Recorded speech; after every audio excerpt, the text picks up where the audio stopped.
Hi hello అందరికీ నమస్కారం. Welcome to our channel. నేను ఆదిత్య. నారా లోకేష్ గారు ప్రతిపక్షంలో ఉన్నప్పుడు యువగలం పాదయాత్ర సమయంలో ఆయన చెప్పిన మాట రెడ్ బుక్. ప్రస్తుతం నారా లోకేష్ అంటే కూటమి అధికారంలో ఉంది. సో ప్రస్తుతం ఆయన ఒక మినిస్టర్ కూడా. మరి యువగలం పాదయాత్ర టైంలో ఆయన చెప్పినటువంటి రెడ్ బుక్ని అధికారంలోకి వచ్చిన తర్వాత ఆ రెడ్ బుక్ని ఓపెన్ చేశారా, లేకపోతే స్లో అండ్ స్టడీ లాగా స్లోగా దాన్ని ఇంప్లిమెంట్ చేయబోతున్నారా? ఇలాంటి ఎన్నో అంశాల గురించి తెలుసుకునే ప్రయత్నం చేద్దాం. సో ప్రస్తుతానికి మనతో పాటు స్టూడియోలో ఉన్నారు ప్రముఖ పొలిటికల్ అనలిస్ట్ ప్రసాద్ గారు. సో సార్ని అడిగి మరిన్ని విషయాలు తెలుసుకుందాం. సార్ నమస్కారం. సార్ నమస్తే అండి. సార్, నారా లోకేష్ గారు ప్రతిపక్ష హోదాలో ఉన్నప్పుడు యువగలం పాదయాత్రలో చెప్పినప్పుడు మాట రెడ్ బుక్. సో ప్రస్తుతానికైతే అధికారంలో ఉన్నారు, ఇప్పుడు ఆయన మినిస్టర్ కూడా. మరి ఆ రెడ్ బుక్ ఎప్పుడు ఇంప్లిమెంట్ చేయబోతున్నారు? అసలు ఆ రెడ్ బుక్లో ఎవరెవరు ఉన్నారు? అండ్ ఆ రెడ్ బుక్ని స్లో అండ్ స్టడీ వేలో ఇప్పుడు వాళ్ళు వెళ్ళబోతున్నారా? అంటే దీన్ని ఎలా చూడొచ్చు అసలు మనం?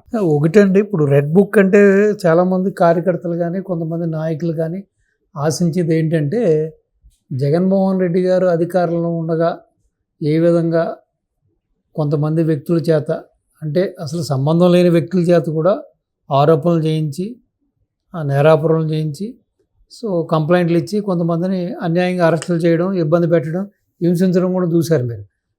అలాగే కొంతమంది వ్యక్తుల్ని ఎత్తుకెళ్ళి తీసుకెళ్ళి అరెస్ట్ చేసిన తర్వాత కూడా వాళ్ళు ఏమైనా ఆధారాలు దొరుకుతాయని నెతికిన రోజులు ఉన్నాయి. సో ఈవెన్ మీరు చూసుకుంటే చంద్రబాబు నాయుడు గారు స్కిల్ డెవలప్మెంట్ కేసు కూడా అటువంటిదే. అర్ధరాత్రి కూడా ఆయన్ని కర్నూలు నుంచి తీసుకెళ్లారు. అలాగే రఘురామరాజు గారు పుట్టినరోజు సందర్భంగా ఇంట్లో ఉన్న వ్యక్తిని తీసుకెళ్ళి ఏ విధంగా హింసించారు, ఆల్మోస్ట్ చంపేయడానికి కూడా ప్రయత్నం చేశారు. ఒకటని కాదు, అచ్చెన్నాయుడు గారు అలాగే ఫైల్స్ ఆపరేషన్ చేసిన ఇంట్లో ఉంటే ఓ పక్క నుంచి ఆయనకి బ్లీడింగ్ అవుతుంటే కూడా ఎక్కడో అక్కడి నుంచి దగ్గర కొన్ని 100 కిలోమీటర్లు ట్రావెల్ చేయించి తీసుకొచ్చారు ఆయన్ని. బ్లీడింగ్ అవుతుంది, పెయిన్గా ఉందన్నా కూడా వినలేదు. ఆ విధంగా మనం చాలా చూసేసాం. అంటే ఇప్పుడు కార్యకర్తలు మీరు చెప్పినట్టుగా చాలామంది అత్యుత్సాహంతో ఉన్నారు. ఏమనుకున్నారంటే, జగన్మోహన్ రెడ్డి ఏ విధంగా అయితే మన మీద అటాక్ చేశాడు, అదేవిధంగా ఇప్పుడు జగన్మోహన్ రెడ్డి మనుషులు ఎవరైతే తప్పులు చేశారో, అది ఐఏఎస్ అవనండి, ఐపీఎస్ అవనండి, వాళ్ళ కార్యకర్తలు అవనండి, వాళ్ళ నాయకులు అవనండి, వాళ్ళ మీద కూడా అదే ధోరణిలో చేయాలనే ఆలోచనలోనూ ఇమ్మీడియట్ రియాక్షన్, అంటే అంత తొందరగా యాక్షన్ తీసుకోవాలని చెప్పి ఎదురు చూస్తున్నారు. యాక్చువల్గా మీకు లోకేష్ బాబు గారు పదే పదే చెప్పింది ఏంటంటే, red book in the sense ఏంటంటే కాన్స్టిట్యున్సీ. అది ఇప్పుడు మన రాజ్యాంగం తీసుకుంటే దానికి సంబంధించిన బుక్స్ ఉంటాయి మీకు, సివిల్ కానీ లేకపోతే క్రిమినల్ కానీ, అన్నీ ఏ బుక్ తీసుకున్నా కూడా కాన్స్టిట్యున్సీకి తీసుకున్న బుక్స్ తీసుకుంటే మీకు అన్నీ కూడా ఎర్ర యొక్క కవర్ వేసి ఉంటాయి. అంటే ఏంటంటే, మీరు ఎవరైనా సరే చట్టాలను అతిక్రమించినా, లేకపోతే అక్రమాలు చేసినా, దుర్మార్గాలు చేసినా, రేపులు చేసినా, అన్యాయాలు చేసినా, ఒక వ్యక్తిని చంపినా, సో ఈ విధంగా మీకు చట్టంలో కొన్ని ఉన్నాయి, సెక్షన్స్ ఉన్నాయి. ఆ సెక్షన్స్ ప్రకారం మీకు శిక్షలు పడతాయి, తస్మత్ జాగ్రత్త అని ఒక సింబాలిక్గా చెప్పడానికి ఆ రెడ్ బుక్, ఆ రెడ్ కవర్ ఉంటుంది. అదే మాట ఆయన షార్ట్ ఫామ్లో చెప్పడం జరిగింది. ఈ విధంగా నేను చెప్పిన ఉపోద్ఘాతం అంతా చెప్పకుండా ఆయన సింపుల్ వేలో సామాన్యులకి అందరికీ కూడా అర్థమయ్యేలాగా మీరు చెప్పినట్టుగా షార్ట్ అండ్ స్వీట్ వేలో ఆయన రెడ్ బుక్ అని చెప్పడం జరిగింది. సో బట్ ఇప్పుడు కొంతమంది అత్యుత్తంతో ఏం చేస్తున్నారంటే, ఇమ్మీడియట్గా అదిగో వాళ్ళని ఎందుకు లోపల వేయట్లేదు, వాళ్ళ మీద యాక్షన్ ఎందుకు తీసుకుంటలేదు, లేదా వాళ్ళని తీసుకొచ్చి ఎందుకు దేహశుద్ధి చేయలేదు అని ఆలోచన ధోరణిలో కొంతమంది ఉన్నారు. అది పొరపాటు, అది ఎగ్నెస్ట్ ద లా. రెండోది ఏంటంటే, ఇప్పుడు మనం ప్రజాస్వామ్య వ్యవస్థలో ఉన్నప్పుడు, సో జగన్మోహన్ రెడ్డి లాంటి ఒక తుగ్లక్కో, ఒక సైకో ఆ విధంగా ప్రవర్తించాడని చెప్పి అతనితో పాటు ఉన్న కొంతమంది సైకోలు దుర్మార్గంగా ప్రవర్తించారని మనం కూడా ఆ విధంగా ప్రవర్తిస్తే దానికి ఒక అర్థం పరమార్థం ఉండదు. సో ప్లస్ ఎస్పెషల్లీ బాబు గారి యొక్క డిక్షనరీలో దానికి తావులేదు. సో ఆయన ఒక గాంధీవాది, సిస్టమేటిక్గా ఏదైనా సరే యాజ్ ఫర్ లా ప్రకారం ఆ విధంగా వెళ్ళే వ్యక్తి.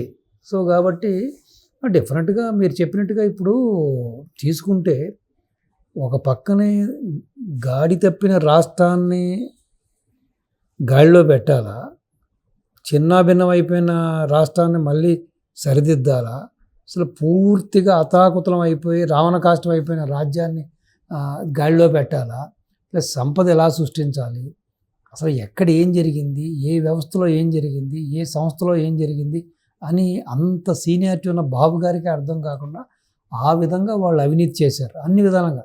ల్యాండ్, శాండ్, వైన్, మైన్ అన్ని వ్యవస్థల్ని భ్రష్టు పట్టించారు. అసలు ఎక్కడేముంది, అసలు ఏముంది, అసలు భూములు కూడా ఆ 22A ఉన్నవి కానీ, లేకపోతే ఇనాము భూములు కానీ, లేకపోతే అసైన్డ్ భూమ్స్ కానీ కూడా ఆల్రెడీ చాలామంది చేతులు మారిపోయినాయి. చాలామంది వాళ్ళ పేరును పెట్టేసుకున్నారు. మీరు చూసుకుంటారు పెద్దిరెడ్డి ఉద్యమం, అక్కడ ఏం చేశాడో పెద్దిరెడ్డి అన్న ఆయన. సో ఆ విధంగా మొత్తం ఆ పార్టీలో ఉన్న నాయకులందరూ ఈ విధంగా చేశారు, ఇంక్లూడింగ్ జగన్మోహన్ రెడ్డి, వాళ్ళ పార్టీలో ఉన్న సీఎస్తో సహా.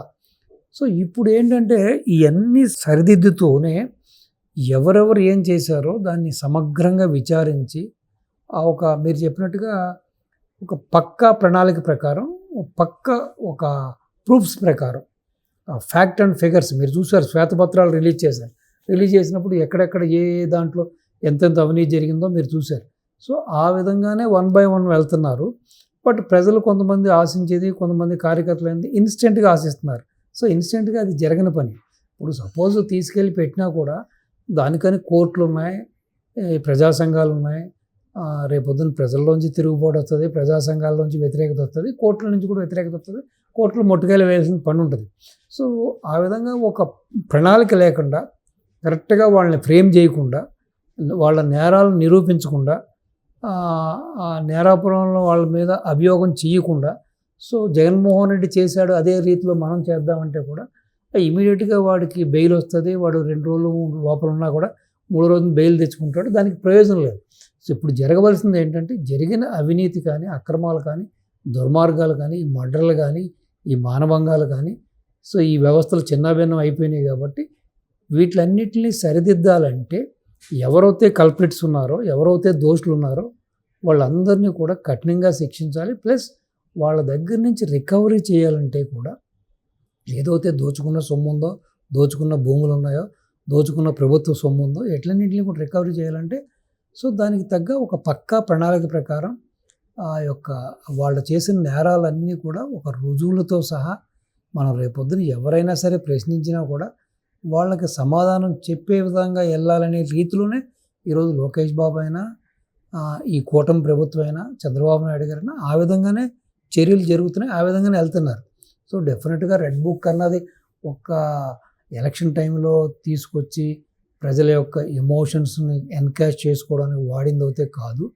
ఎందుకంటే ఆ యొక్క రెడ్ బుక్లో ఉన్న కొంతమంది వ్యక్తుల వలన కూడా లోకేష్ బాబు గారు ఇబ్బంది పడ్డారు, వాళ్ళ కుటుంబ సభ్యులు ఇబ్బంది పడ్డారు, చంద్రబాబు నాయుడు గారు ఇబ్బంది పడ్డారు, వాళ్ళ సహచార మంత్రులు, ఎమ్మెల్యేలు, ఎంపీలు అందరూ ఇబ్బంది పడ్డారు, అలాగే పవన్ కళ్యాణ్ గారు ఇబ్బంది పడ్డారు. అదే కాకుండా వాళ్ళ కుటుంబ సభ్యులను కూడా ఏ విధంగా గేలి చేశారు, ఏ విధంగా మానహారణం చేశారు కూడా మనం చూసాం. కాబట్టి సో డెఫినెట్గా ఆ దూకుడు అనేది ఇక్కడ ఉండదు.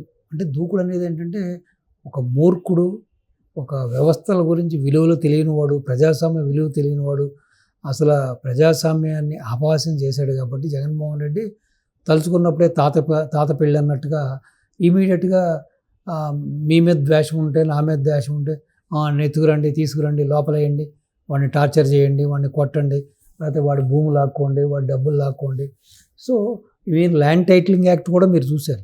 నిజంగానే ల్యాండ్ టైటిలింగ్ యాక్ట్ కానీ అది అప్రూవ్ అయ్యి కర్మకాలి మళ్ళీ జగన్మోహన్ రెడ్డి అనేవాడు మళ్ళీ అధికారంలోకి వచ్చుంటే మీరు చూశారు. ఇప్పుడు జోగి రమేష్ ఉదాంతం చూశారు. వాళ్ళు ఏ విధంగా ఆ యొక్క అగ్రిగోల్డ్ భూముల్ని హస్తగతం చేసుకున్నారో, దాన్ని మీరు తిరిగి ఎలా అమ్మేసుకున్నారో మీరు చూశారు. ఇది సర్వే నెంబర్లన్నీ మార్చేసేసి ఇప్పుడు నిజంగానే జగన్మోహన్ రెడ్డి అనేవాడు అధికారంలోకి వచ్చుంటే, ఈ యొక్క ల్యాండ్ టైటిలింగ్ యాక్ట్ అమలు అయ్యి ఉంటే, సో నిజంగానే ఆంధ్రలో ఉన్న ఎవరికి కూడా సెంటు భూమి కూడా దక్కేది కాదు. మొత్తం వీళ్ళు హస్తగతం చేసేసుకునేవాళ్ళు, వీళ్ళ సిస్టంలోనే పేర్లు మార్చేసుకునేవాళ్ళు, లేకపోతే బెదిరించి అదిలించి కూడా వాళ్ళు రాపించుకునేవాళ్ళు. సో వాళ్ళకి ఇంకా ప్రజలు విజ్ఞతతో ఉన్నారు కాబట్టి, వాళ్ళకి సిచ్యువేషన్ అర్థమైంది కాబట్టి వాళ్ళు మేల్కొని ఈ కూటమికి 164 స్థానాలు ఇచ్చి కేవలం లాస్ట్ టైం 151 స్థానాలతో గెలిచిన జగన్మోహన్ రెడ్డి 11 స్థానాలు ఇచ్చినా కూడా ఇంకా ఆయనకు బుద్ధి రాలే, ఇంకా పరివర్తన రాలే, ఇంకా అసలు ఆయన ఆత్మ పరిశీలన చేసుకుంటలేదు. మన ఓటమికి కారణం ఏంటి, మన తప్పిదాలు ఏంటి అనుకోకుండా ఇంకా కూడా లేనిపోయిన ఆరోపణలు చేస్తూ ఏదో రాష్ట్రపతి పరిపాలన పెట్టాలని, ఇక్కడ అన్యాయం జరిగిపోతుందని మీరు చూస్తుంటారు. అసలు ఇంత జరిగి 164 సీట్లలో కూటమి అధికారంలోకి వచ్చిన తర్వాత కూడా, అధికారంలోకి వచ్చిన తర్వాత ఆల్రెడీ నాకు తెలిసి ఒక 5-6 లేకపోతే ఒక 10కి ఒకళ్ళిద్దరు తక్కువ ఆల్రెడీ తెలుగుదేశం కార్యకర్తలే ప్రాణాలు పోగొట్టుకున్నారు. ఇవాళ మార్నింగ్ కూడా కర్నూలులో ఒక యాక్టివ్గా ఉన్న ఒక టీడీపీ నాయకుడిని శ్రీనివాసులని ఆయన్ని పాపం బ్రూటల్గా చంపేశారు, మర్డర్ చేసేసారు. సో కాబట్టి డెఫినెట్గానే మీరు చెప్పినట్టుగానే ఒక పద్ధతి ప్రణాళిక ప్రకారమే రెడ్ బుక్ వెళ్తుంది. డెఫినెట్గా ఎవరైతే తప్పులు చేశారో వాళ్ళ తప్పులు వాళ్ళకి శిక్షలు పడతాయి. సో దానికి కొంత టైం పడుతుంది, ఎందుకంటే ఒక ప్రణాళిక ఒక పద్ధతి ప్రకారం వెళ్ళాలి కాబట్టి. సో డెఫినెట్గా అది కేవలం ఎలక్షన్ స్టంట్ మాత్రం కాదు ఇది.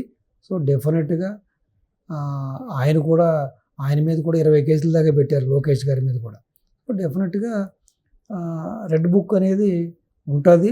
రెడ్ బుక్లో ఉన్న పేర్లన్నీ కూడా డెఫినెట్గా వాళ్ళు జైలుకి వెళ్ళి వాడు జైలుకి వెళ్తాడు, రికవరీ చేసుకునే వాళ్ళ దగ్గర రికవరీ చేసుకుంటారు. అది దాంట్లో ఎటువంటి సందేహం లేదు.